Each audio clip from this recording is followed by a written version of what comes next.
Kuri telefone mwijoro rikuze cane telefone yanje yasonye kuraba ubumpamagaye mbona nimero nishasha ntera nitavye. Aha nitavye ijwi ryiza cane rinyura amatwi ry'umukobwa ritakara mu yanje matwi. Uno mukobwa yaciye atangura kumbaza n'ikinyabufura cinshi cane nimba nafunguye. Arambaza uko niriwe ambaza nimba nanasinziriye kandi yumva neza ko turiko turayaga. Atakugotwa yagiriye kambwira n'uburyo kankundamwo. Isangemwo ndashaka ngo munyumve neza ukuso kwishima ndashaka ngo twigishanye dutahura ibingiye kuvuga naho tudatahura kumwe. Isangemwo nawe nta kosa ririmwo guhamagara umuntu yabo umuhungu canke umukobwa no kumubaza ivyo bibazo vyose nta kosa ririmwo. Ikibazo ahubwo kiraha ese urishuwa ko ibibazo vyose ugiye guhita ubaza ugiye guhamagara bifise ico biza guhindura canke gutanga nk'intumbero y'ubuzima kuba ugiye guhamagara. Isangemwo uno mukobwa je yampamagaye nzi neza uwundi wariko yatangajwe nuko ntitaye no kumenya canke ngo ndamubaza izina ryiwe. Impamvu nuko mu vyo yishimiye guhita nganiriza ko muri ayo masaha meza y'ijoro atari we yaraje abinganiriza ko bwa mbere kuko n'inyuma yiwe haraje abandi benshi babinganiriza ko. Nabimuganirije ko kuko ntari kumukopira ko yampamagaye byari kwerekana uburere buke ariko kandi namwimye amajambo menshi asubiza kuri ivyo bibazo. Isangemwo nawe rero.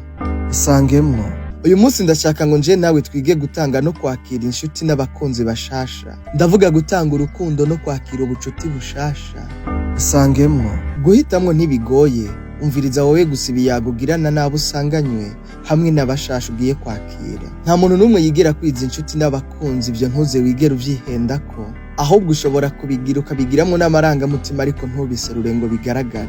Ikiruta vyose ahubwo umviriza unarabe ko uba ugiye kukuzira canke uba ugiye usanga kari muri ba bandi wowe wipfuza kugira. Isangemwo nawe umuntu w'igikundiro ahorana abamukunda n'inshuti nshasha. Ndanakubwire ko atari vyiza no guhita uhuza inshuti zawe za kera na nshasha mu buryo bucanke buriya.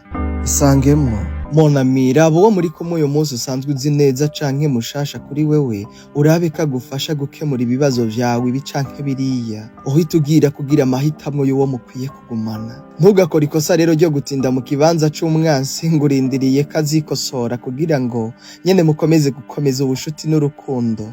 Isangemwo mu buzima busanzwe no kuri telefone ntugaho umwanya bakubaza utubazo tworoheje kuko hari abo uhura n'umuntu wamuraba ukabona arakuze fizikema ariko wamuraba neza mu vyo avuga n'ivyo akora ugasanga ntutewe isoni no guhita umwita umwana. Erega umugabo si uko asa ahubwo nuko atekereza. Isangemwo nawe kandi mesaje zidahinduka za buri kanya zikubaza ngo wafunguye waryamye wavyutse. Mugenzi nimba ugikora ivyo bintu amenye igihe tugezemo kabisa. Erega ivyo bibazo navyo si bibi gusa nimba wahejeje kubaza ivyo bibazo igakongera kigituma ubaza ngo wiriwe gute waryamye wafunguye. Ese hamwe ububajije ivyo bibazo yo kwishura kubwira ngo ndagwaye canke vyanse ko ngyama kubera ko nabuze ivyo gufungura uriteguye guhita umukemurira ivyo bibazo.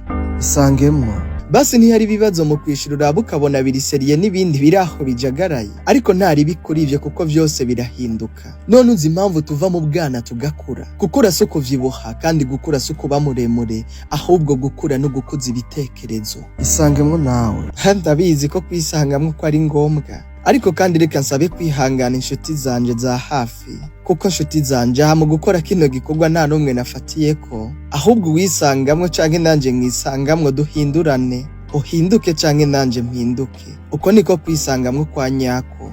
Dukomeze urukundo n'ubushuti ukwisangamwo kudusage. Nushaka kugera kure uzujane n'abandi ariko ni washaka kunyaruka uzugende wenyene. Dufatanye urugendo tugere kure hashoboka twoye kwijana kuko inzira y'umwe ntishika.